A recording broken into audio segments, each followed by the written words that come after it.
I thought I was about to play a second time on that one. Caught me slipping. But see, now we got the viewer count. Now, yeah, no, I Okay, fixed it. We're good now. so we're good then. All right, cool.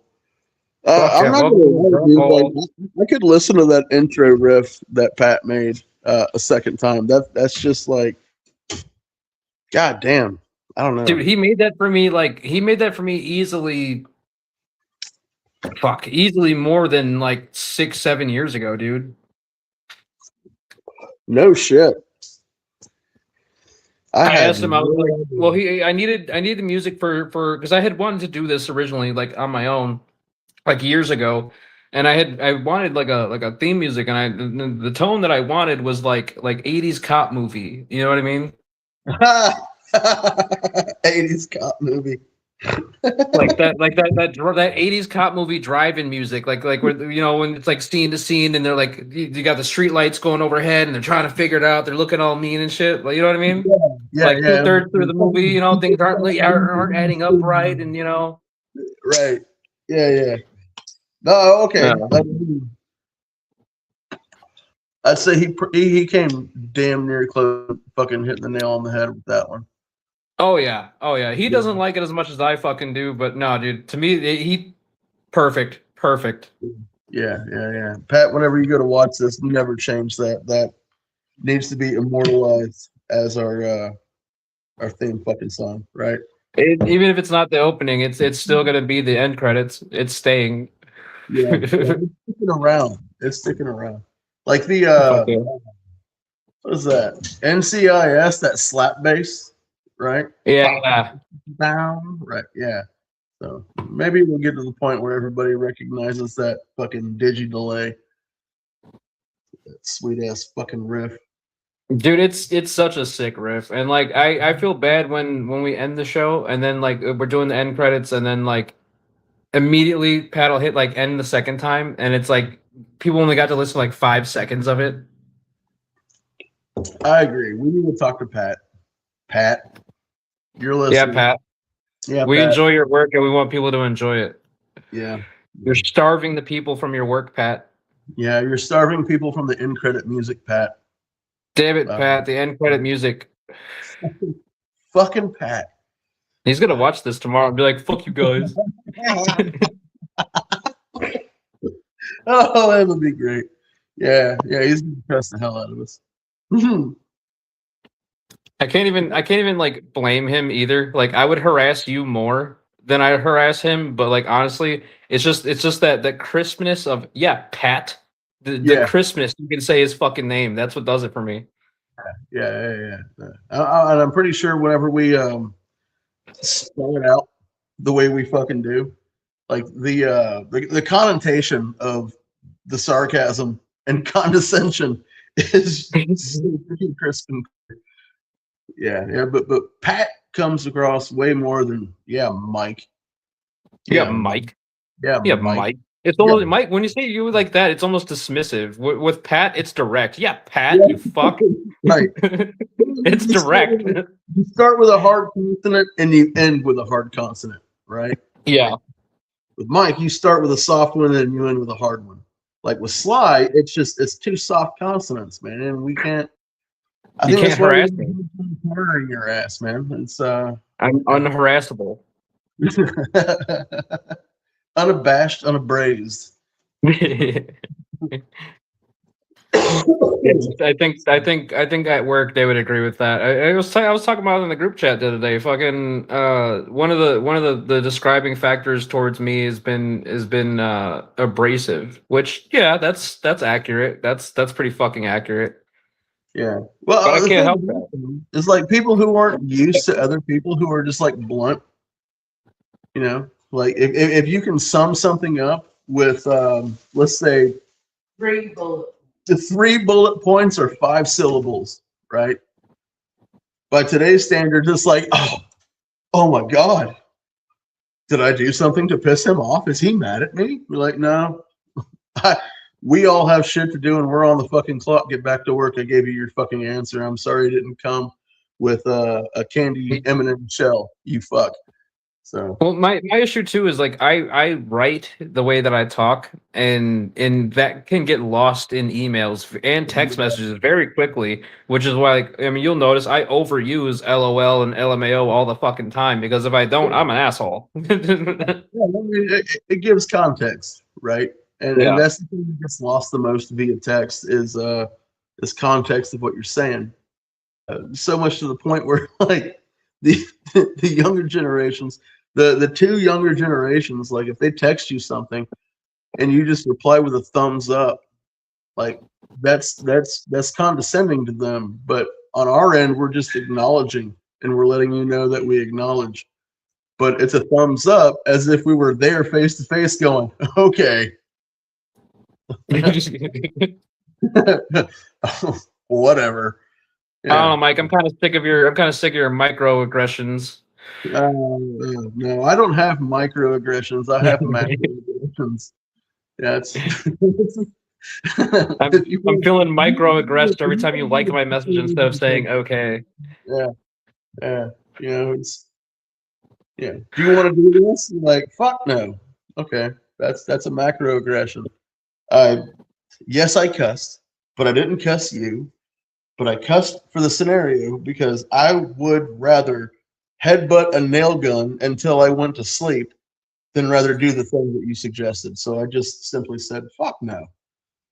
You know, I mean, what would you rather do? Be like, oh, okay, all right, and then just not show up? Oh, I'm setting the stage. Expectation. Fuck off. I'm not going to do that thing. You want to go out in public and get drunk? Do you want to deal with me in public fucking drunk? Why is Maybe. that? Oh no, yeah. The answer is no. The answer is fucking no. No, no, no, no, no. Closed, fucking monitored scenarios is where you want to catch me fucking hammered. About how many drinks until you lose your shoes? Son, I lose my shoes around the first fucking drink. Like, this is what I'm wearing right now. What the fuck Right? is that? It's a cheap flip flop that I got from Walmart last year, and not that I would know, but they kind of remind me of hospital slippers. You know, That's horrifying. for extended stays. You know, you get the flip flops, not the fucking socks. That's what. But I mean, they've held up better than the $40 pair of fucking flip flops that I purchased. That's like you're literally one step away from like prison slides. Oh, fucking prison slides. I've never worn prison slides, but I've worn jail slides. They're the same thing. Yeah, I know. Like it's clearly made out of recycled fucking rubber and plastic. Recycled buttholes and dildos. That's what it smells like, dude. Like when I opened up that plastic fucking bag, it's like, you know, sweet. It's like opening up a chip bag, and you get hit with that fucking air. It smells like fucking ass. It smells like fucking unwiped ass. And they never have the size that I wear. It's like, what size shoe do you wear? I'm like, 12 wide, and they're like, here's 15. I'm like, okay. Make it work. Right. So not only do I get to shuffle around in clown flip flops, but yeah, they stink to fucking boot, and breakfast fucking sucks. Don't need a kid. Yeah. Did you see that, speaking of prison, did you see that one of the, I don't know, I think she was a parole board, like, hearing member or whatever in Texas, and she was talking about Carmelo Anthony and shit? You saw them, and then the next DOJ, or, like, their board of whatever prisons, was like, yeah, you gotta go, honey. You can't say shit like that.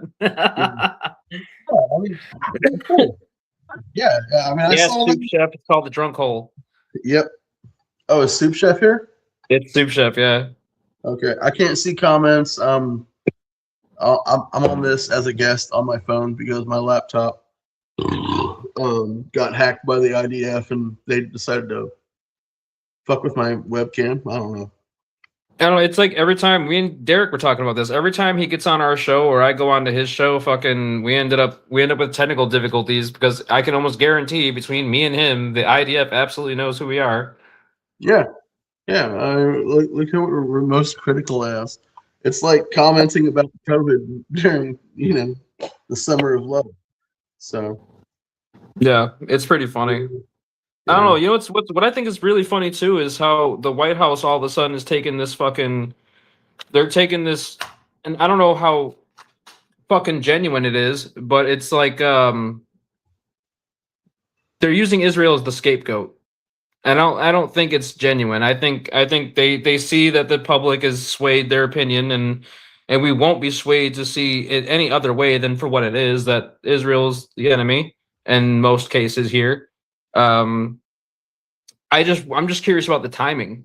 I'm curious about like the false flag shit because when Trump was talking about Netanyahu and they had put out the peace deal with Iran and whatever, what was Netanyahu doing at that moment? He was with their Ministry of Defense or whatever the fuck they call head of Mossad is who he was with. So yeah. why would you be meeting with the head of Mossad all of a sudden? You got something planned? It sounds like they got something planned to me. So what I've taken notice with is that they quit talking about what's being built in the ballroom. You mean the bunker? Yeah, the bunker. Uh, yeah, yeah. The bunker or the data center or whatever the fuck is being built subterranean underneath this fabled fucking ballroom. Um, we haven't heard about that in a couple of weeks. Well, I haven't seen anything about it in a couple of weeks, but Well, it was supposed to be donors that paid for it, but then after DOD got involved because they putting a bunker under it, they can't just use anybody. It has to be state funded and by approved vendors and whatnot. But yeah, it's just really funny, and I part of me feels like that's why they had the UFC there was to kind of like draw attention away from it, you yeah, know. yeah, yeah.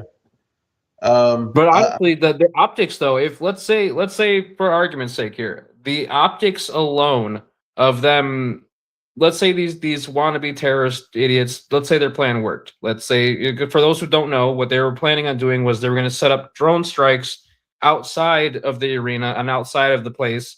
And then when everybody's evacuating, having a sniper team there to pick them off as they're evacuating while they have their other team of 12, 15 guys or whatever raid the front gates of the White House. That was their plan, right? Now let's real say they did quick, it.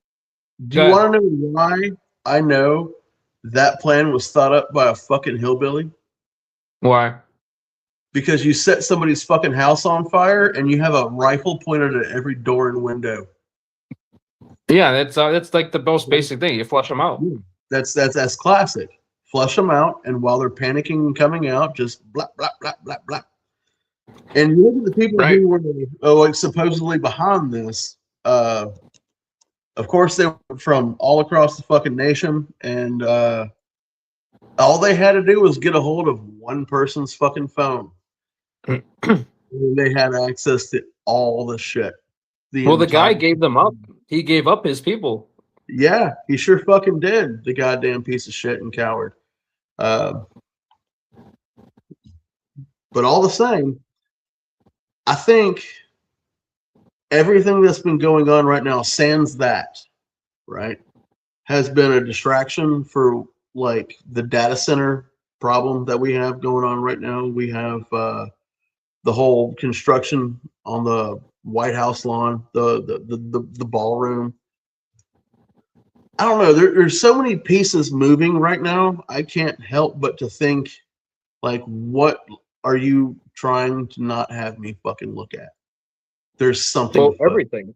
It's all of it. And when we get to okay, so prime example, we had this assassination attempt, which would have been again for argument's sake, let's say it worked. So you would Mhm. have had most of the right wing members of society. You would have had most of the elites that are the counter to like the left, you know, whatever. You Yeah. would have the optics of it happening on America's 250th. You know, like I don't know, and it's just it's Well, crazy to me to see that they got this far as they did. But honestly, I think the fact that they keep spinning it to like, oh, they were talking about APAC and our government's owned by Jews and conspiracy theories from leftists, and it's like, okay, so what are you fucking saying then? What you're saying to me is now if I speak out against Israel, I'm a terrorist. If I speak out against the freedoms that we have that are being taken from us, I am a terrorist. Yeah. I don't get it. I don't. Ordinarily, you can kind of see where things are heading, but like there is no roadmap anymore. We've got 3 years of left of Trump's presidency with no idea of where to go from here. Yeah, everything's so fucking off res right now. You can't even begin to observe and orient, right? There's no pattern. There's no pattern to follow. Right. We're like the public en masse, by and large, is in an OODA loop, right? Yeah. Anyway, there's something new every fucking week. There's always some big fucking thing, and it's the methods from the old playbook. There's some new shit fucking kicking off, but the thing of it is, it's like it's in your face all the goddamn time. And really, I think that every single fucking bit of this is canned. Life is a reality TV show. That's what we're looking at. Everything. So you're thinking like at the base level, it's all Truman Show. Yes. I can agree with that, because how else? Okay, so you can control everybody the way they think about the world by just showing them on TV. And I think what we're having too is the fact that the media, the mass media, the news, the TV, cable TV, they're dead. They are on their way out. The only motherfuckers listening to them are people ages 60 and up. That's a dead medium, and they've lost control of the narrative. And there's nothing they can do to get it back because of the fact we've got podcasts, we've got independent journalists like Matt Taibbi and Mike Benz. You know what I'm saying? Like, we've got people that are doing the work that the government should have been doing, that the media should have been doing, but they're fucking not. Right. So I'll go ahead and go so far as to say they're totally okay with all these people coming out on podcasts and abandoning news stations because they understand that we're talking. That's cool. They're talking. Let's get everybody fucking talking. And we're not. You got podcasts like Sean Ryan, Joe Rogan, all the big names, right? I can't go so far to say that they're all capted, right?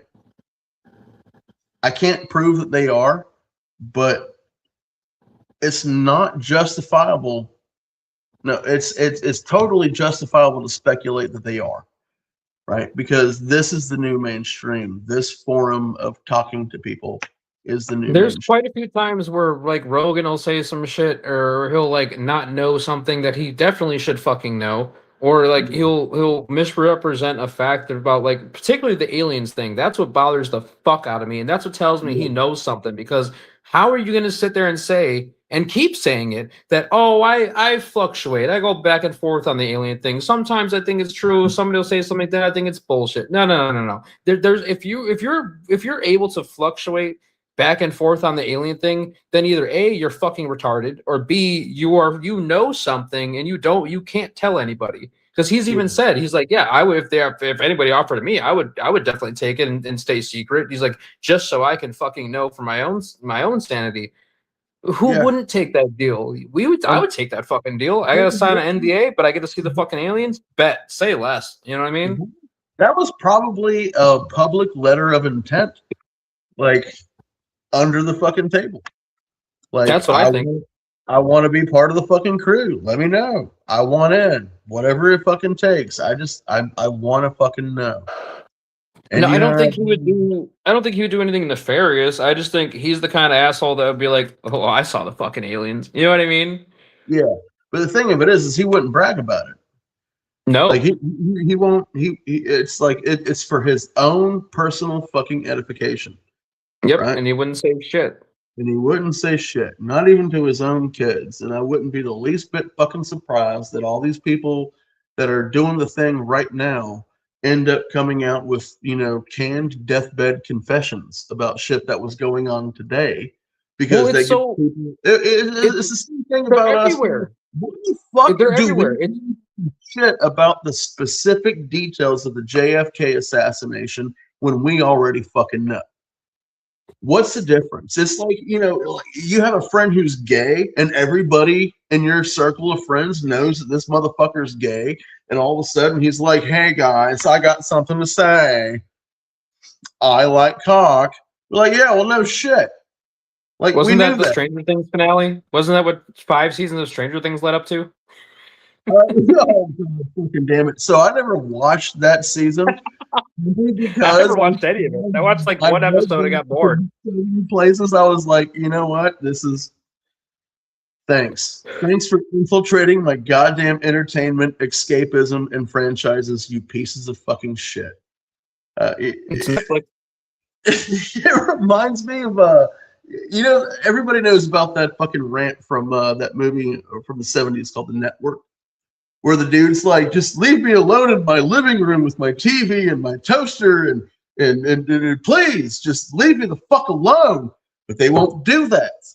They want to infiltrate every single aspect of your daily life. So much so that when you're trying to fucking rest and just unplug from your 9 to 5, they're like, hey,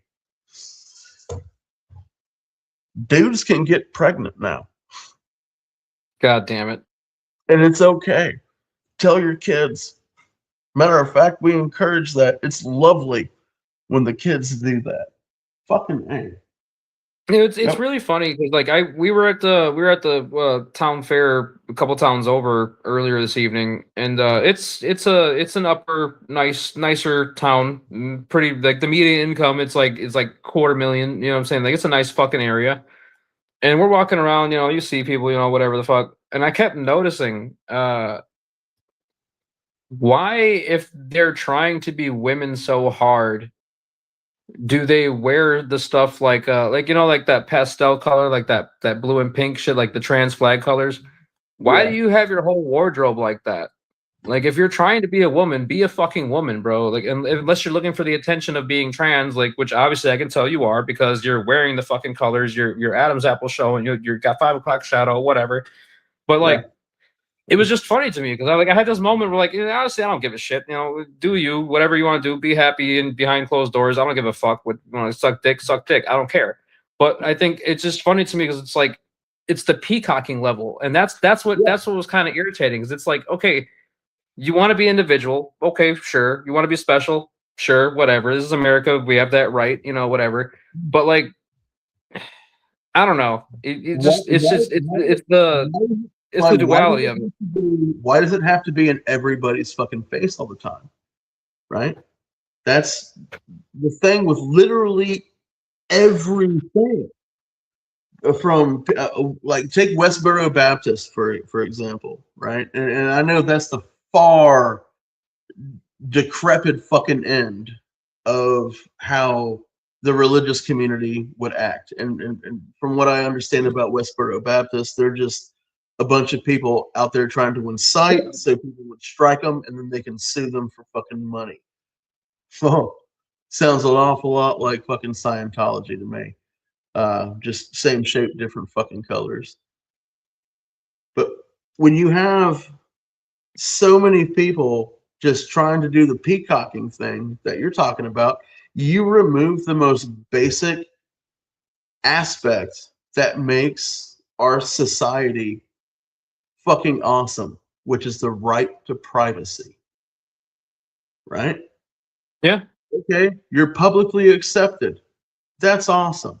And they still want to claim, like, oh, well, we're being oppressed. Let me ask you this. If we're being genocided is the go-to. We're being genocided. Men in dresses decide to walk up and down the main streets in a state like West Virginia, unaccosted. There's a parade for y'all. We've made some fucking strides. Tone it the fuck down. You know what I mean? Come the fuck on. You rewind the clock 50 years back, if y'all wanted to do that, the nearest tree, right? That's No, I'm gonna disagree because, and this is one thing that like I feel like gets whitewashed over a lot of the times. So this has always existed. The trans thing has always been a thing. You've got Nancy boys, cross dressers, whatever the fuck. That's always been a thing. Now the main difference is the amount of them now is fucking wild. And I've gone on tirades about this time and time again. A lot of them aren't even, it isn't even dysphoria. It's because they're porn addicted and got fucking gooned to death. You know what I mean? Like that's happened. I know somebody that's happened to. So it's like I've seen it happen in real life to somebody. I know for a fact that at least half of these people have had some kind of sexual trauma in their life. And like, I got into an argument with one of those comrade pages once, and they were, I was like, look, all I'm saying is give a motherfucker just like 6 months of fucking therapy to figure out what's wrong. Maybe they do have dysphoria. Maybe they do have an issue, but you won't know until you go through it. And what they're doing is a disservice to these people by just throwing hormones at them and throwing testosterone at these women. Like it's an extreme disservice. And me being somebody who I try my best to care about people. I try my best to see things the way that maybe, even if it's something I don't agree with, which is like why Flash having him on was like the perfect show. Like even if it's something I don't agree with, I still like to understand why you think that way. Yeah. You know what I mean? That's the reason why I want to have Flash back on this show. I understand tonight. We're doing. I talked to him earlier. We rescheduled. We're gonna do a do over. We're good. We talked it over. Cool. Yeah. Awesome. Yeah. Round fucking 2. Mm-hmm. Yep. No, that needs to fucking happen. And I know a lot of people would disagree with his point of view. And I'm not saying that I would totally agree with his, but I guarantee it, at the base bottom, I could at least understand where he's fucking coming from. Exactly. And that's the most important thing that everybody should learn to do. Understand why these people feel this way. Oh, okay. Well, now we can start addressing it, right? Yeah. Like to understand. I'm not saying that what is. I'm not saying that Flash's point of view is a problem, but one of the problems that I firmly believe in our society is that nobody's talking to one another right now. We're so fucking goddamn polarized. So if we can take somebody who's on a, if we can take two people who are militantly against each other, provide a table to where somebody can extend a hand or an olive leaf and start having a conversation, we could genuinely start to make a plan to fucking heal. Well, I mean, me and Pat are a prime example. We started and run this podcast together. We differ so vehemently on so many like major fucking issues. It's hilarious that we're even friends. That I mean, we've been friends for 15 fucking years. But like the fact that we're able to maintain our friendship while having such drastically different views, that is America. That is what it should be. That's how we could be, and that's what we need to return to. We have the freedom to think and feel the way we do. We also have the freedom to talk to each other still, and I don't have to agree with you on we don't have to be lockstep in every little fucking thing, but it's those differences that make America great, you know? Yeah, that's the diversity that makes us fucking strong. It's not a race thing at all. It's not mixing different fucking cultures and expecting some kumbaya fucking ya.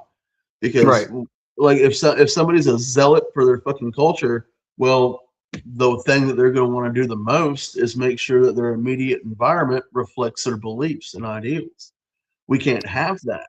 Not in America. Now we do have regional fucking customs. Sure. Acclimate to those. But don't move into a fucking area that you have no idea what that culture is about and expect people to all of a sudden understand you at a flashpoint. That's ignore the whole like immigration foreigner thing. We have that going on right now from West Coast to East Coast. For some reason, people from California, Washington, Oregon, New York, other blue states that are in New England, They're looking at Appalachia like it's some fucking mecca. And they come down here under dubious fucking circumstances. The most common thing that you have going on in West Virginia specifically is people can't pay their property taxes. That's how poor, that's how impoverished rural West Virginia is. You can't Yeah, then even you get the carpetbaggers that swoop in, they pay your taxes. Now I own your house. You've got 30 days to get the fuck out. Yeah, well, the thing of it is they bought a parcel of fucking land that was parceled out by fucking grandpa for his grandson, and this entire fucking 300-acre holler that exists, you just rustled property off of a fucking family. And you want to know why everybody in your immediate area is a fucking asshole? You just did somebody a wild disservice and you don't even know what you fucking did. You moved into an area that this land has been in somebody's family for so many generations. And because the state deemed it necessary to pay federal fucking rent by virtue of whatever situation you're in, you saw that in a newspaper advertisement, paid the fucking county delinquent fucking taxes, and all of a sudden the county deems that property yours. That's not the law of the land. Don't move to Appalachia like that. You won't have a good fucking time. But that's the problem that we have here now, is all these shitheads from these like left-leaning states looking at every area that stretches through the Appalachian Mountains. Well, shit, property taxes are fucking cheap. The sales tax in those areas are cheap, and fuck, I mean, minimum wage is pretty fucking weird, but with as cheap as everything is, we can make this work. Yep. So you sell your California home or your blue state fucking home for $500,000-$600,000, and you buy a $200,000 piece of property, and you think you got a fucking deal. No, you made enemies with strangers that you don't even know existed. Quit coming here. Sorry. That's one of those things too that like it's not even so much that it's happening locally. So I'm on the outskirts of Chicago. I'm out in the fucking burbs, and what I've noticed with the urban sprawl coming out here is they built these little subdivisions, whatever, and they built like the small, walkable cities where you've got, within a three square block radius, you've got everything you could possibly want in these townhomes. And I was looking at some of these townhomes, and I'm realizing that they say that they're in the starting low 300s. So you mean to tell me that I'm going to pay $300,000 minimum to live in a 2-level surrounded by neighbors? Yeah. And that's when it hit me. They're not building this stuff for us, the locals, and they're not building these housings for us, because none of us would do that. I'm not paying 300 grand unless I don't have to see my neighbors. You know what I'm saying? Right. And I'm realizing that with the proximity to the train stations and the metro stations, they're for people fleeing the city that still work in the city, but they want to live out in the burbs.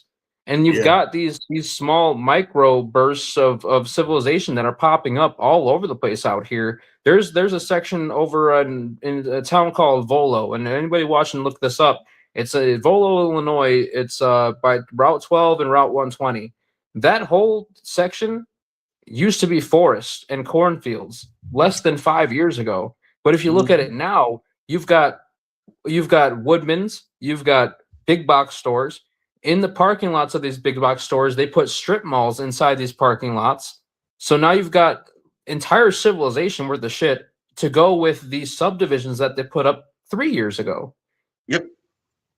And I keep seeing more and more land that gets deforested and then put up for sale by the owner, because they know that they're going to rake in just from the real estate alone, just from the developers to buy the property to sell it to somebody else who's actually going to do something with it.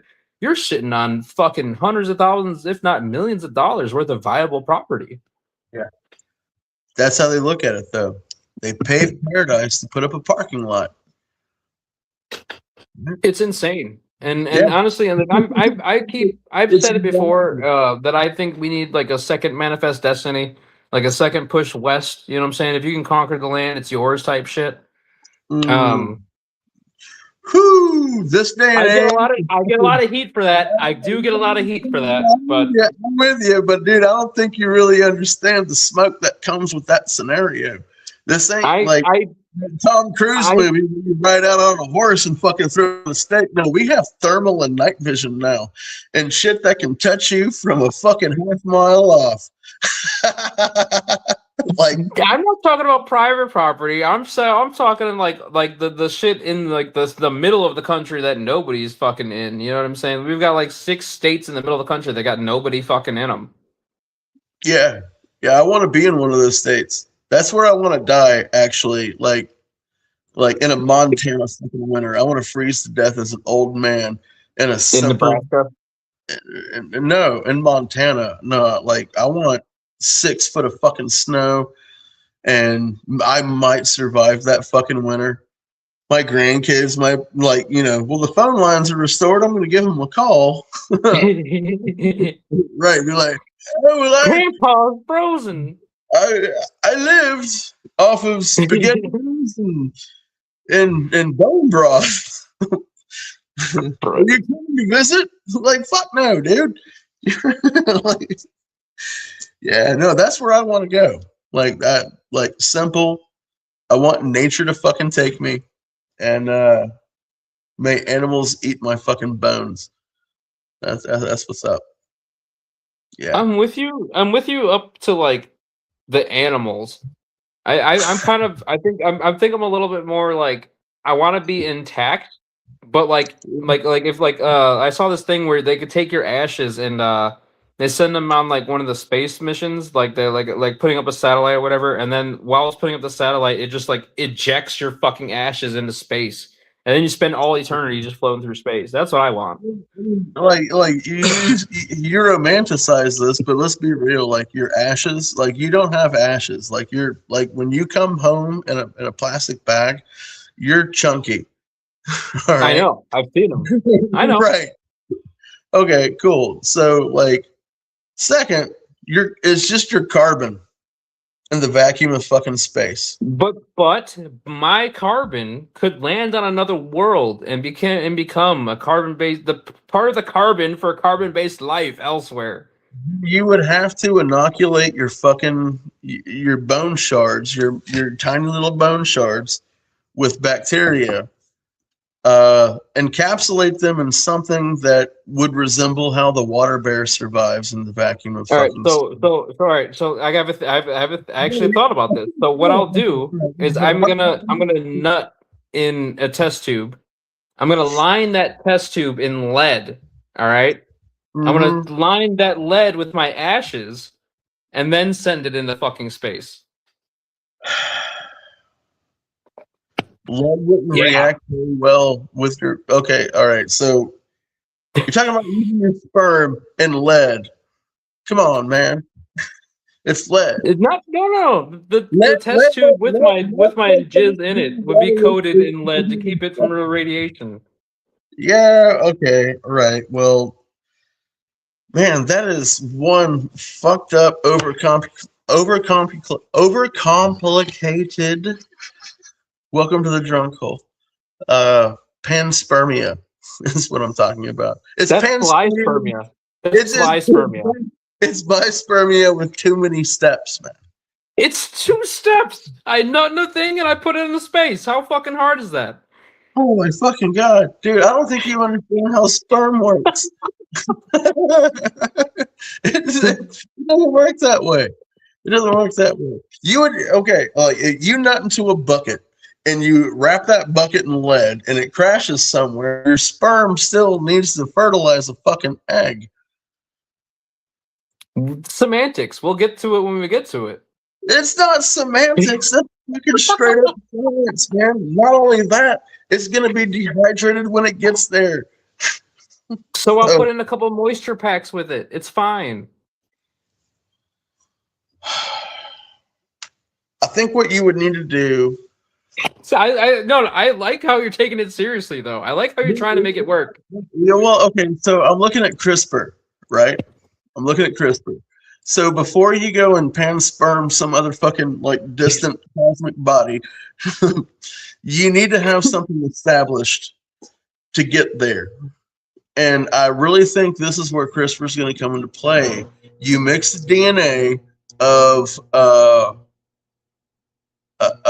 human fetus and give it all the genetic traits of being hardy through extreme environments from a tardigrade, and then you launch this motherfucker with I don't know, like the Miracle Grow formula of what it would take for something to set root in an environment that would be hospitable, right? That's what you would do. So it could take off. It would have to start out as bacteria. We have to let evolution come into play. So the tardigrade. This is how humans get those little tiny extra arms that we need off of our torso. I've mentioned this before, right? That the tardigrade, right? So we'll be able to survive radiation. We'll be able to survive the atmosphere of sulfuric acid, and name it. Like we'll be able to fucking do it, and we'll have 2 extra fucking arms. So, say if we're like holding like a weed eater motor right here, we're holding it with our 2 small arms while our 2 dominant arms hold the fucking tools to take everything apart. That would revolutionize engineering, by the way. Yes, it would. Yeah.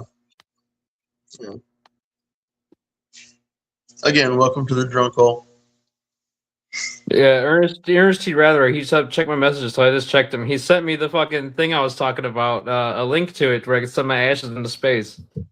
See, he's on board with sly spermia. Sly spermia. I'm gonna call. I'm gonna do the Epstein method. I'm gonna colonize the fucking universe with my DNA. Fuck him. He only wanted to colonize the planet with his DNA. I'm gonna colonize the fucking galaxy. Fuck that guy. Hold on. You fuck. Hold on. Wait. Epstein wanted to colonize the entire planet with his DNA. All right. So, welcome to the DrunkkHole. Let me break this down. So check it. So.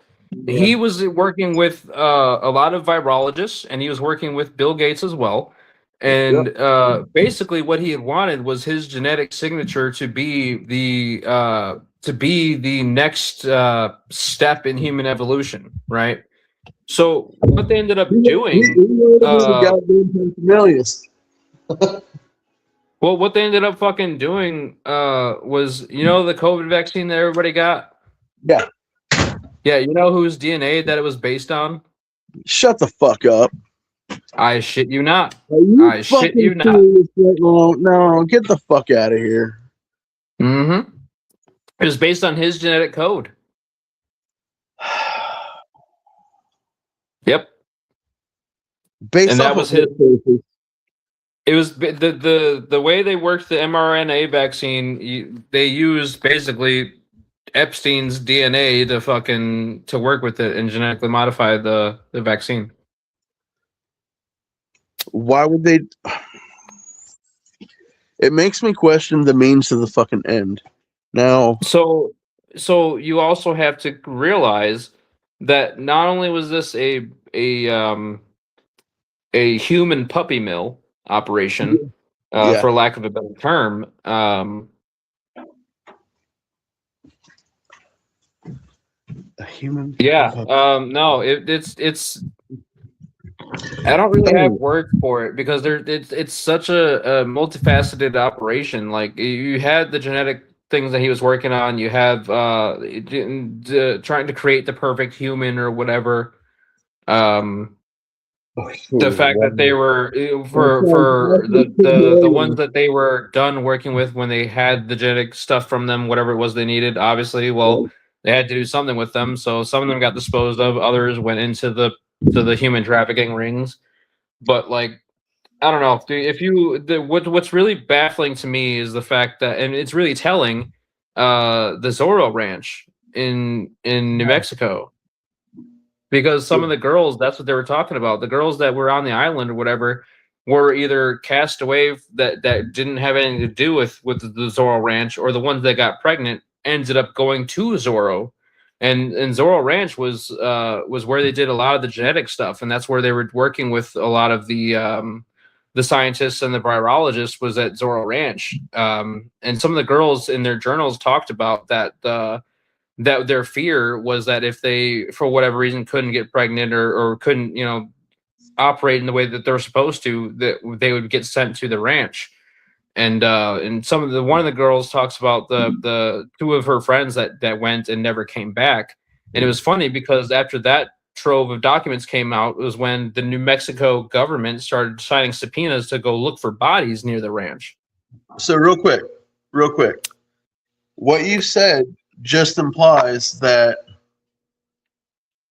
these victims had communication with one another, no matter how crude it was. They would see each other in passing, and then they were housed together as well. Sometimes they would talk to each other while they're waiting for whatever it is that was getting done, or whatever. Because like a lot of people draw attention to the orthodontist chair that was on the island, and they're like, "Oh, he was pulling the teeth of kids so they wouldn't bite." No. That they weren't pulling the teeth of kids. All right, that's not an orthodontics chair. You know what that fucking is? That's an obstetrician chair. Yeah. And that's even more sinister than fucking pulling teeth. Yeah. That's one of the things that I noticed is that chair was not something like an ophthalmoscope. It had stirrups. It had fucking stirrups. Right. Anybody who's had kids knows what that fucking chair is for. Come on. Yeah. So here's the thing that I know that people under the most dire circumstances will try to find a way to reach out. We saw that with the problem that we have with,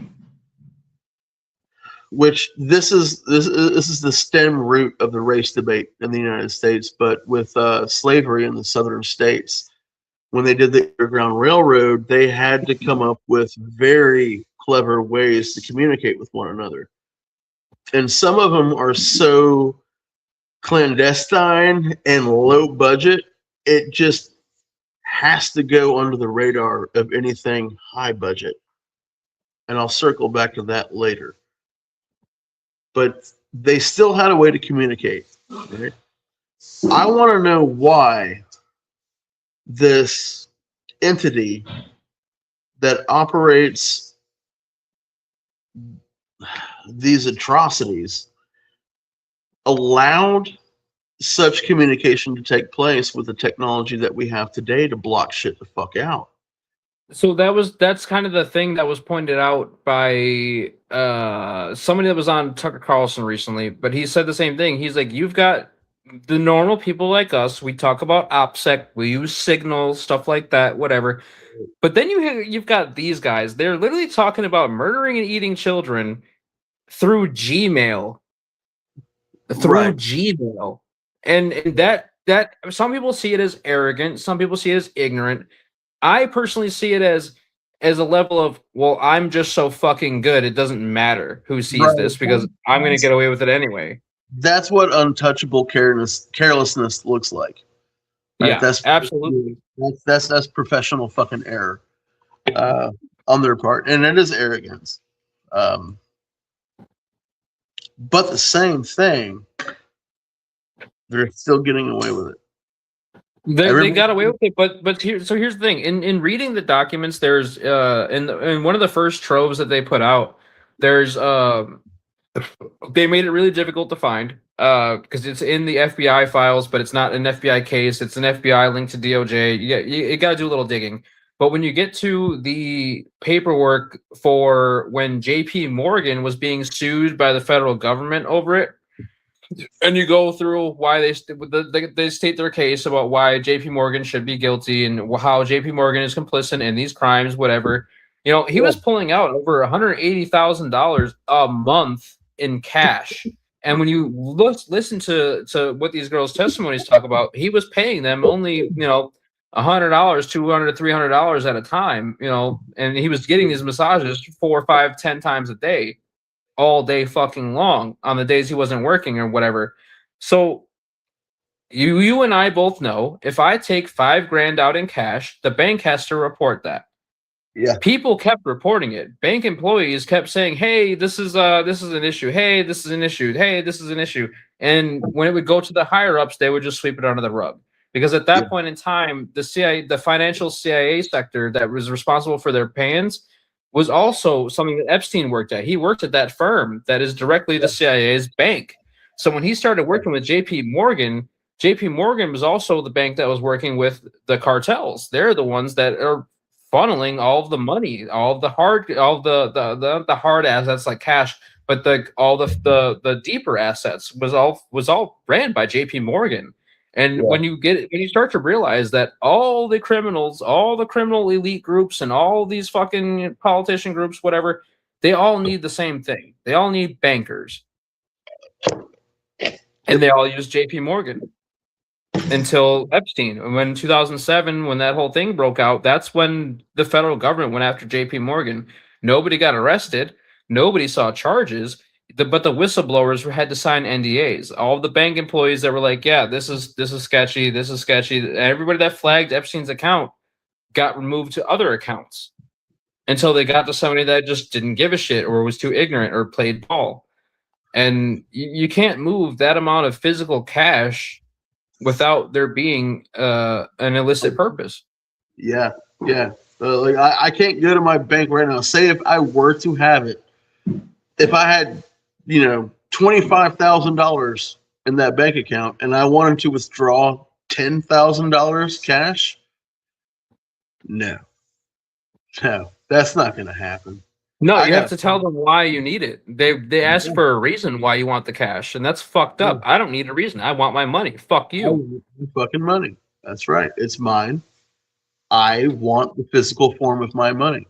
And what's so funny about it is the physical form of this money is still just backed by the great hope from the American people that it's worth something. And it doesn't exist.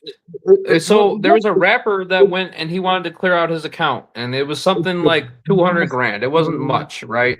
And they told him, this is a bank in LA, and they told him, we can't facilitate that. We get cash withdrawals, X amount of times a month, whatever. We get cash from the bank service, whatever. You have to file a request. That request goes to corporate, and then in a week we can facilitate that for you. And he's like, so you mean to tell me that this fucking bank doesn't have $200,000 cash? You don't have $200,000 cash sitting in this fucking bank. That's fucked up. That's fucked. And the reason why is because everything's on paper because of fractional reserve banking. Yeah, nothing's tangible. There's no tangible assets anymore. Everything's based off of projected income from debt. So if anybody that's watching doesn't know this, whenever you say deposit $100, your bank will take 10% of that, $10, and invest that into a section that they deem allocated for making loans. Regardless of what you deposit, 10% of your holdings is used as a trust for loans. Well, they can also borrow $300 for every 100. I was about to touch on that.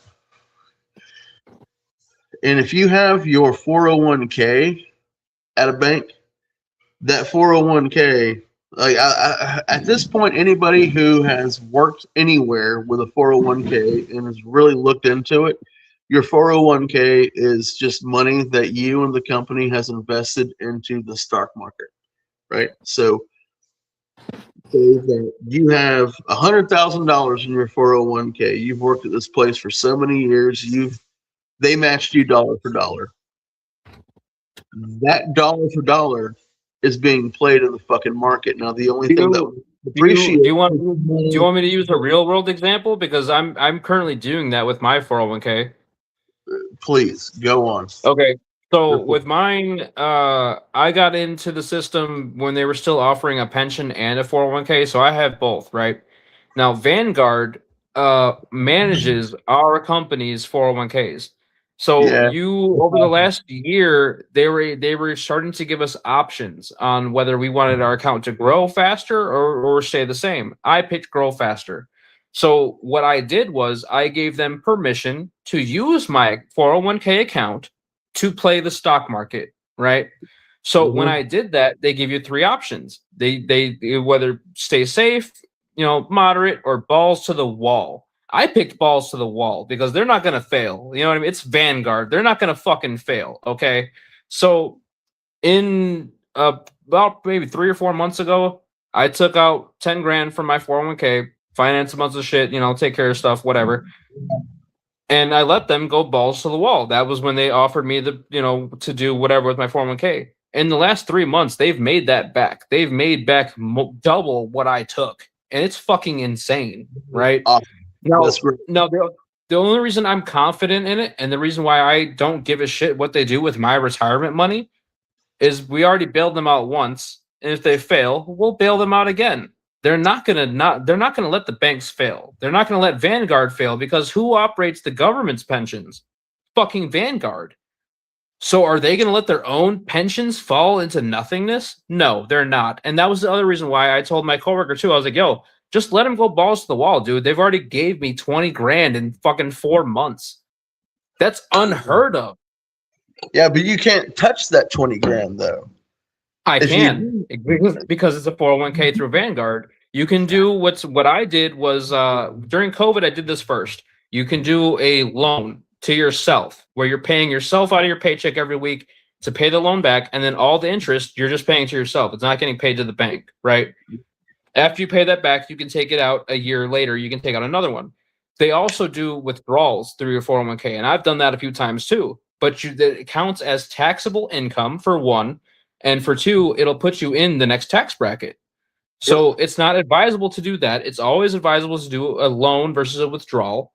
But it's no brainer. In my opinion, it's a no fucking brainer. If you've got the money in there, I rack up probably 8 to 10 grand a year in it. So in my mind, I'm like, okay, so reasonably, I could take like 4 grand out and be decent. You know what I'm saying? Yeah. I've got another 30 years worth of fucking time to put in with this company. So I know that by the time I'm 30 years old, by the time I'm 60 something, time to retire, I'm looking at a 6-figure minimum high 6-figure account to retire with. And it's wild, and it's an indicator of the times, in my opinion, that the bubble is going to pop eventually, right? Because what did they start doing? It used to be that you would only be eligible for a 401k through Vanguard if you had a good job. If you had a job that was in the right tax bracket, then they would fuck with you. Now they're offering 401ks for package handlers, the lowest of the low at my work. They're offering 401ks to these people. Why? Because that's more money for them to play the market with. It's more money as a whole to cover their losses. If they have more and more pools of thousands and hundreds of millions of these fucking people putting in every fucking week into their 401ks, it's an unlimited revenue stream for them. Yeah, it's a blank check. It's a blank fucking check is what it is. They still get paid playing your fucking money regardless of where it fucking goes. However, I will mention this. When we had stock options as incentive and compensation for employment, the original handlers were Charles Schwab. And then the market shifted around 2019. And then all of a sudden, Vanguard became the one to do the thing.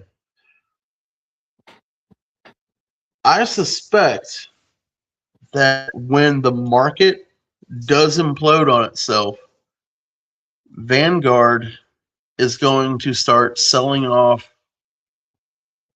their responsibility, their obligation to smaller fucking companies that they eventually will swoop in, purchase all their debt, all that shit. and it'll bolster their fucking company again. Well, I think Vanguard is the legal version of BlackRock. Uh, same shape, different colors is how I'd look at that. I think Vanguard's a little bit less nefarious. Yeah, Slightly less nefarious than BlackRock. You say nefarious, man. I say straight up predatorial. Well, it's funny because like I was trying to get into the same thing that all these rich people do, whatever, because I'm playing the market, and I try to get into BlackRock stuff, and everything they own, everything that's BlackRock doesn't move much. It moves a few cents here and there, maybe something happens and moves a dollar or so, but like none of it does anything, and I found that kind of odd. I don't know what to make of it, but none of their stuff does really anything. It's not really to like make money on. I don't really understand. My limited understanding to this is no matter where money is, if you know how to file the paperwork and hold it anywhere, whether if you're taking a loss, making gains, or it's sitting still, you still profit from something. That's what I've been doing. I've been just profiting off the interest of just like what's in my trade account, and then like some of this, and a lot of this I'm learning just like literally offhand. Like I didn't know what dividends were. Basically, you just get money for holding this stock. Yeah. And if you have enough of it, you can literally live off just the dividends for holding the stock in this company. Like there's people that live off of just their dividends from the stock they own. And like now that I'm like learning about like I call it white people money, and my buddy at work who's teaching me this shit, like he gets a kick out of it. But like, yeah, now that I'm learning about this white people money shit, like it's fucking wild. Like if I would have been doing this 10 years ago, we wouldn't be sitting here. We would not be having this conversation. My life would have been completely fucking different. I would probably be a millionaire by now if I'd have been doing this 10 years ago, because I've gotten pretty fucking good at it, you know? Well, so that brings me to a point, and I'm sorry if you hear this thing blowing in the background. People who live comfortably and wildly above their means tend to carry with them a disconnected sense of humanity, right? How so, though? All right, so like right now, people like me and you, I've even heard you say it, like if I'm eating, we're eating, right? Yeah. Mentality. Okay, so if you and I, with this mentality, were to have a super fucking awesome windfall and we have a come up, sure, naturally, we're going to want to fucking spread that around. We're going to want to sprout businesses and jobs like swamp things make fucking flowers bloom, right? Yeah. Because that's what we fucking do. People who aren't from our background, as far as poverty, you can say it. Economic privilege, yeah, poverty. They don't think that way. They don't think that way. They've earned it. They're entitled. This is theirs. They're selfish. This is my pack of fucking Oreos, and fuck you. Right? This is why. This is why the psychology of like from rags to riches, like the trailer park mom that wins the Powerball lottery, right? It's super fucking awesome. Fucking A right. You, single mom, so many fucking kids, you have a fucking come up. You can finally do something. And then you find out like a year or two later, it's been met with complete fucking disaster because, you know, when you give somebody who's, and I hate to say it this way, but people who are low IQ, you literally hand them the world as if it was their own oyster to fucking crack open. They don't know how to. Poor is a mentality, and that's always been something that I've stuck to. Poor is definitely a mentality. You can be a motherfucker that's got no money, but you don't have a poor person's mentality. You know what I'm saying? You pay your bills, you do your responsibilities, whatever. But then you've got the people that have a poor person's mentality, the kind of motherfucker that'll spend $600 on shoes but ain't paying their light bill. You know what I mean? Right. Yeah. Yeah. Okay. Okay. So when you said poor person's mentality, my brain went somewhere completely fucking different. Today, I went to go check out a fucking tree job that the guy couldn't afford to pay me, but what that tree is worth money, and I can flip that, and that would be the payment for the fucking job. Yes, it definitely entails extra fucking work, but hard work is happy work, right? Well, while I'm talking to that guy, I have to have a conversation with his fucking neighbor, and he has a tree that he wants topped out because he doesn't want it to fucking hit his house if it falls down. Cool. All right. Literally an hour's worth of work. Most people in this line of work won't even fucking start to climb a tree for less than $500. I told him 300. It's an hour's worth of work. An hour. It's cut and leave lay. There's no reason for me to gouge this fucking dude. That alone, and again, I'm not trying to soapbox or fucking highbrow, high road, anything. That's the level of humanity people need to start expressing when they're offering services, even as a fucking business, even if you have rent to fucking pay and overhead. Well, if it's too much, figure it the fuck out. Go somewhere else. Small businesses are going to make shit fucking go, right? Community takes care of community. It provides open fucking trade for larger communities. The reason why this guy has been sitting with this tree for so fucking long is because the prices that all these tree companies around here are charging him, he can't afford. He's on a fixed fucking income. But this tree is extremely fucking brittle. It's dying. It's endangering his fucking house, his tool shed. He's a disabled fucking vet. Show some fucking compassion. Where's your fucking goddamn humanity? Do him a favor. Hey, guess what? You get to write it off on your fucking business taxes. But that's what I get to do. And he's elated. And out of that, I got a second fucking job. Am I getting paid the best? Fuck no. But I'm doing what I can to better serve my local community. And I think that's what it comes down to, and like that's a lot of like what I'm sure the libertarians' point of like voluntarism is a lot of what their core value is, and it gets a bad rap for being what it is, but I think that it can be more than just like, oh, I'm helping feed the homeless at the soup kitchen. You know what I'm saying? It's doing exactly what you're doing. You could charge the guy 500, and yeah, that's standard rate, whatever. Well, I'm not going to do that though because it's just you. It's a simple fucking job. You're going to charge them. What can you do? You can do 3. Bet we'll do it for 3. And like that's what America used to be. And I think that we're heading in this almost not a renaissance period per se because we have to go through the hard stuff still. We haven't really gone through the hard stuff yet. Once we do that and get that out of the way, then we'll be in our second renaissance period. But we're starting to get back to that small town values. We're starting to get back to the point where we've been so far removed from it that it's romanticized.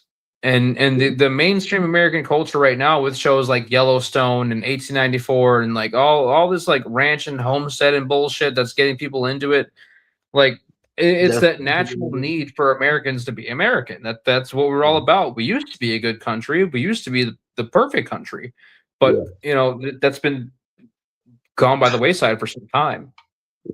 So, do you think that we're seeing all this type of homesteading media and movies and TV shows because they know they need to start inspiring the next generations to start doing this? I think that they're doing it because it'll spark an interest in it, and we're going to lose what we have. We're going to lose the modern society. You're going to end up with Mega City 1 and shit country. You're going to end up with Mega City 2 and the necessary farms that keep mega cities running. You know what I'm saying? Like you're going to have the haves and have-nots, and we've already seen the groundwork for that be laid in the major cities. But America has guns. We have guns, yes, sir. Yeah. But we also So have freedom, and freedom and individualism are good and bad thing. Me and you have had this conversation before. Our individualism is what keeps us alive, and it's going to be our downfall too. yeah, I mean it falls back to ego, but I don't think that it'll turn into these mega cities in rural America provides for them.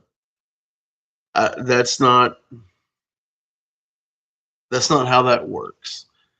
They've tried to automate in agriculture, and it's done amazing fucking things as far as production is concerned. But the only thing that it really produced was putting honest small town farmers that produced a lot in debt,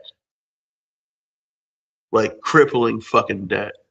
Um, People talk about like suicide rates for all types of demographics. Well, it exists heavily with people who produce food because they take on such a large fucking debt because of the regulations that are put into place.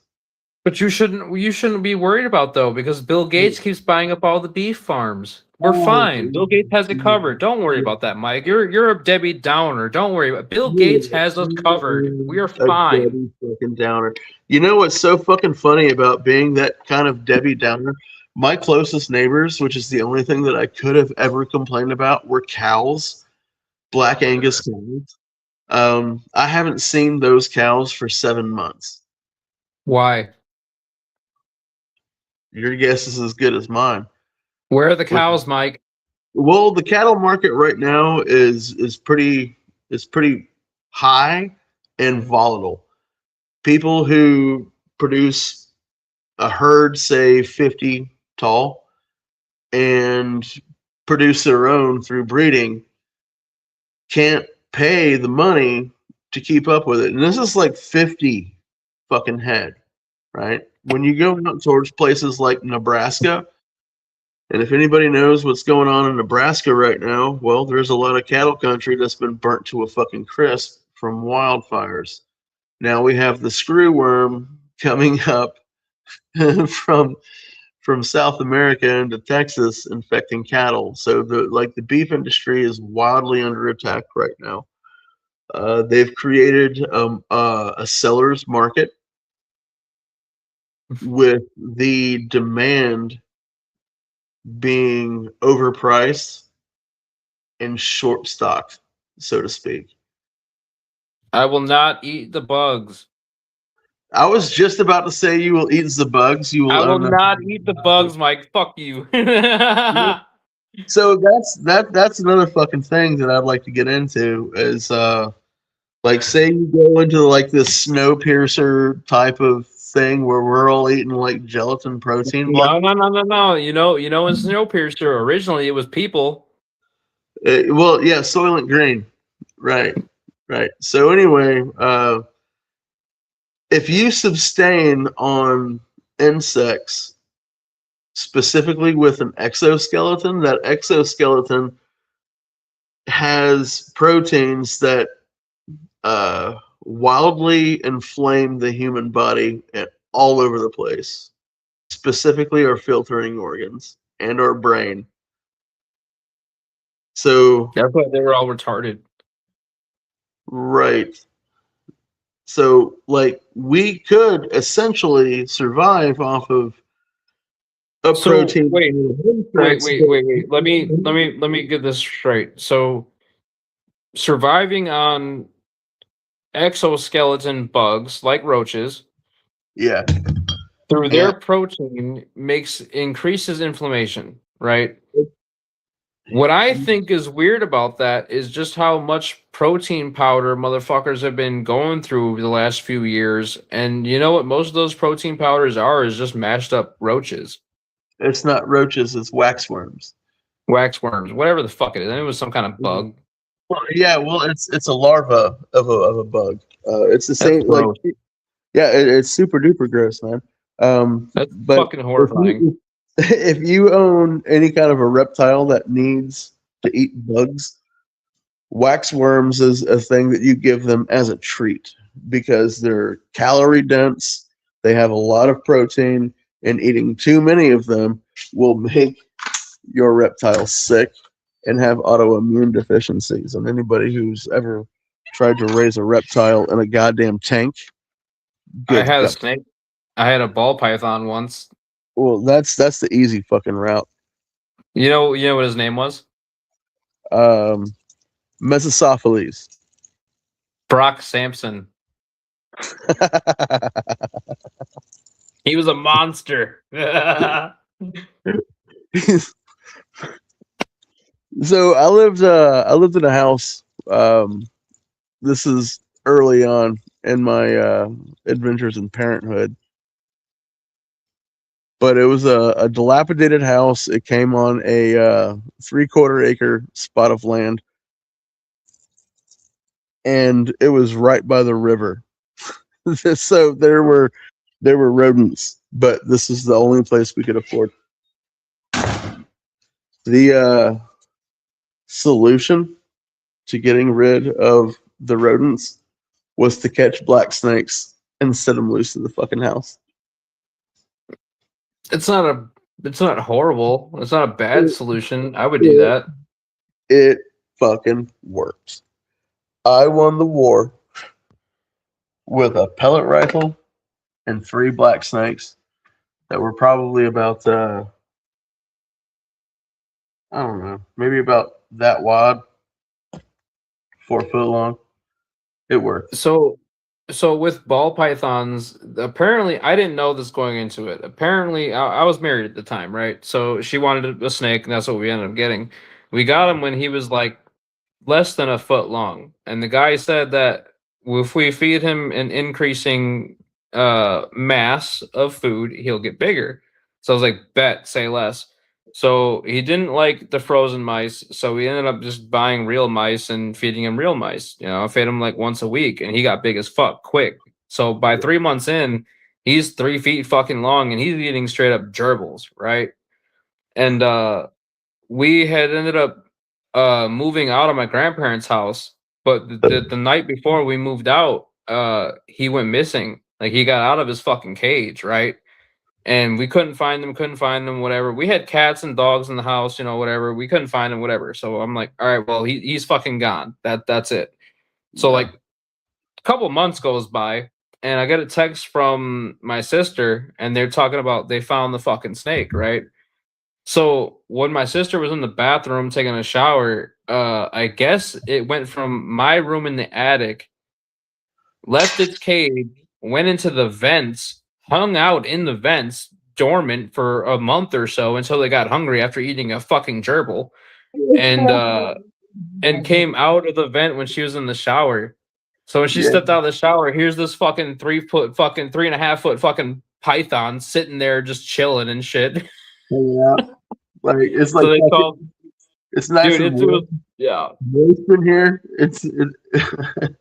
That well okay, so that's why the ball python has literally taken over Florida. It's hot and it's fucking humid. So that just makes sense that They love that shit. it's hot and humid and this ball python's like, oh fuck yeah. Yeah, Man. he was just chilling. And it was just funny as fuck. She's like, yeah, I stepped out, and I was like, well, did he like lunge you or anything? She's like, no, he was just basking. Yeah. He was just hanging out. Fucking hydrated in his lane. You gave him the right environment. Yeah, Brock Sampson. He was a good snake when I had him. He was a good snake. I've never owned a snake. I've just caught them and set them loose in the house. There was once upon a time I did find one behind my dishwasher when I went to go replace it, and this motherfucker was probably about the diameter of a garden hose. Jesus. Yeah, and about maybe 4 foot long. See, I don't mind snakes. It's spiders I don't like. No. Spiders. You live in an area where like there's so many snakes that can fuck your day up. You really learn to appreciate your fucking spiders. Yeah, no, I'm gonna still disagree. Oh man. I So just fucking while we were on with Derek, there was this big fucker that started coming from the rafters. So like with that last like minute where I'm like just blasting it, he came from the fucking rafters, and I kept missing because he's big as shit, and he kept going faster. Well, he's just trying to fucking move around, dude. He's hunting. He's trying to catch Yeah, bugs. he was hunting me. He's coming right for me, motherfucker. Yeah, he's like, oh hell yeah, and like here he comes. Just, I swear to fucking God, dude, they do. They know when I'm sitting out here chilling and shit, because then they'll come down like I'm not next to a rafter, but I'm near it, and they'll wait until I'm here, and they'll come down, man. I yeah. swear, it's fucking wild. They wait, they hunt me. I'm getting hunted in my fucking garage. You're like the rising sun of these motherfuckers. Holy fuck. No. So, dude, I mean, okay. All right. Hear me out.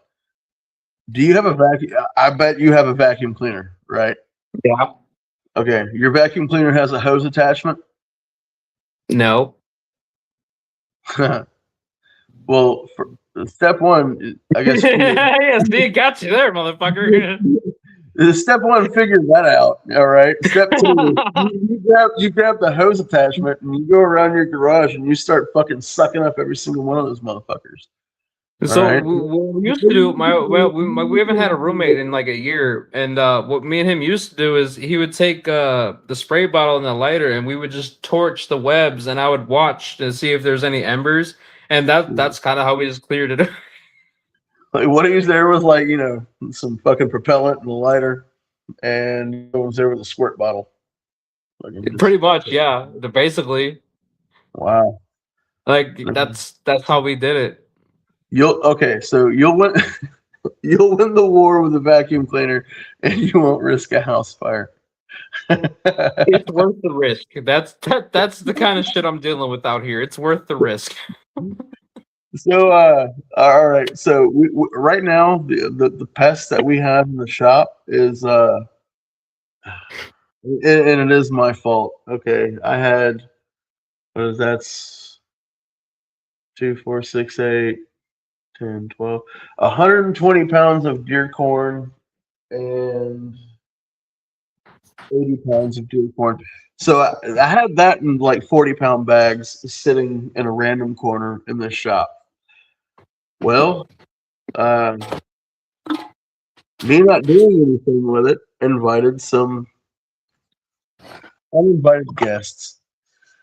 So I've been catching rats in the corner of this fucking shop.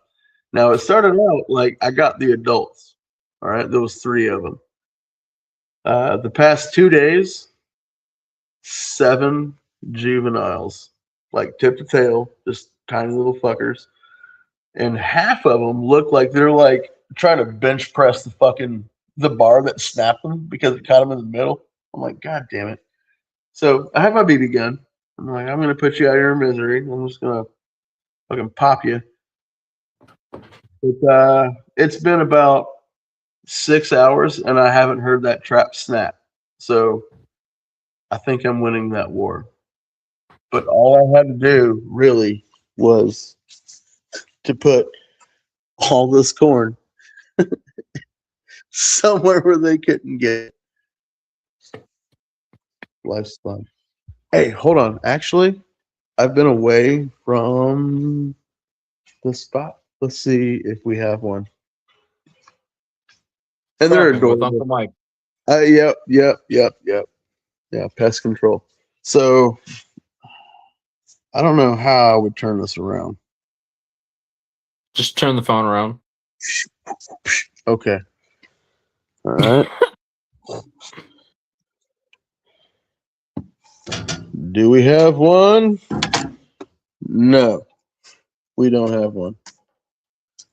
Let's here we go.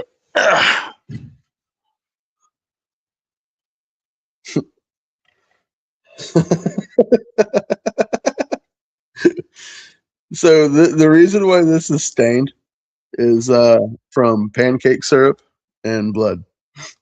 Why is there pancake syrup on that? So if you ever set a rodent trap and these motherfuckers get real good at just stealing the bait and not tripping the trap. Put pancake syrup on it, and it becomes a thin, sweet, aromatic surface for them to chew on that ends with their demise. They actually chew on the bait pedal instead of just chewing the cheese out of the bait tray. But it doesn't hurt to have a trusty Red Rider just in case it snaps him in fucking half.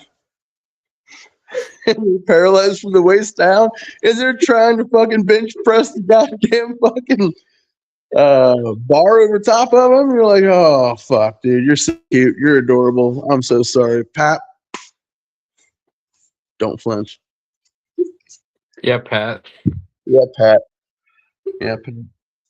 There's I lived in a hotel this one time, and it was definitely like the crack hotel. Like they had not only just an hourly rate, but they had like a weekly rate and shit. So I would do that, and we had field mice, and I kind of knew because like I would hear shit, in the night and whatever, but I didn't know to what extent, right? So after about 2 weeks living in this motherfucker, I had got a pizza and I was like, I ate half of it. I saved the other half for, like the next morning, whatever. And there's 2 beds. So like I'll sleep in one and the other bed, like I left the pizza box sitting on. So like I'm gonna go to sleep and I'll wake up and get up the next day and I'm fucking hungry. Let's eat some fucking pizza, whatever. I open the box and I'm standing there face to face with this little fucker, bro. Yeah. Whole ass pizza in his mouth, just fucking having a feast. And I'm like, dude, and he didn't move. Like that's how comfortable he was. He didn't shake, didn't quiver. He was just like, yo, like this was his room that I'm just fucking borrowing, Yeah. It's like, you're enjoying some Red Baron pizza in your bedroom with the lights off, and somebody just bursts in and flips the fucking switch. You're like, what the fuck are you doing here? Yeah, literally. I almost feel bad because I used to have pet rats, and anybody who's had pet rats, like, they know they're like the coolest, honestly, cleanest little fucking critters that you can ever fucking have. Problem is they breed. They carry plague.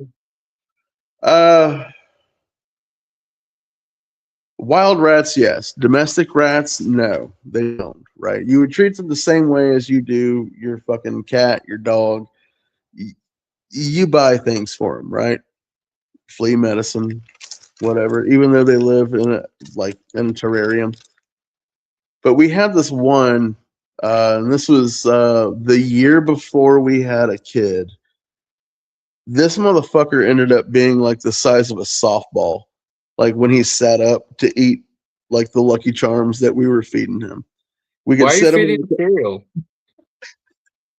What the fuck? That's not rat food. We were fucking... No wonder he's big as fuck. You fed him cereal. Yeah. No, we fed him good food, like gerbil food too, but like he ate a lot of pot seeds as well. He was really good at de-seeding your weed. Which was like almost like a party trick. Like we'd bust out. Okay, but like, did you like just bust out the tray and like have him sit there like, yo, break this shit down, G?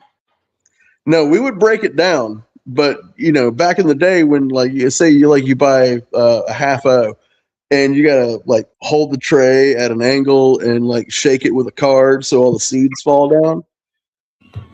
Right? Did I just unlock some memories for some people? Okay, well, anyway, all I'm not talking about that, Nick. Go ahead. All you gotta do is break this stuff up on a fucking tray, set the tray there, and pull our brother John out, and he would go through the fucking weed and just sit there and like eat the seeds. Like he would like cast the side of the seed out and like eat the center of it, but like you would end up with like a pile of pot seed shells where he sat. And whenever he was done, whenever he had his fill, he would just start walking around the coffee table. He would never jump off of it because he's a big ass fat back. Like he was dope. No fucking shit. You're feeding him Lucky Charms. Yeah, no, Lucky Charms, like SpaghettiOs, pretty much like anything that like we would eat, he would eat. So he's stoner diet, yeah. Yeah. Again, we were 19 years old, and you know, we had money. Fucking yeah. He ate better than a lot of the pet store rats. I'll tell you that. So we had the grandiose idea of being of being like, okay, cool. Well, John needs a girlfriend, so let's go to the pet store and buy John a girlfriend. And he was excited to see her. She was excited to see him. We bought a larger aquarium. They fucked all the time. All the time. Yeah. Right. It was like, God damn, dude. Like, literally 120 seconds. And you're doing it again. Like, so, like, people would come over and we're like, go, go, go. I tell you what, drinking game. Every time they fuck, everybody takes a fucking drink. It became a fucking thing. Well, the female rat ended up having a litter of fucking pinkies, and we're like, oh, this is adorable as shit. Well, they all got the fuck out. And they did what rats fucking do. They made nests in our couch. They loved my wife's feminine products for the nests in the couch. Oh, the cotton. They started biting our company. So we had to. Sorry, bud. That's our rats. They really mean well. You sat on the wrong couch. That's their terrarium. Our neighbor was like, he feels something, and you see him like do one of those, and he puts his hand behind his back, and he's like, "Ow, what the fuck?" And we're like, "What happened?" He's like, "I felt something on my side." And when I put my hand down and he put his hand back down on the couch, and the rat bit him again. So we're like, okay, we gotta get rid of these fucking things, right? So we collect all of them, and we have like this ceremonial moment where we go to the public park and set like 6 rats free. Wait, let me get this straight, because I wasn't sure if I heard what I heard. So you had a ceremonious moment where you let the rats go. Where did you let them go?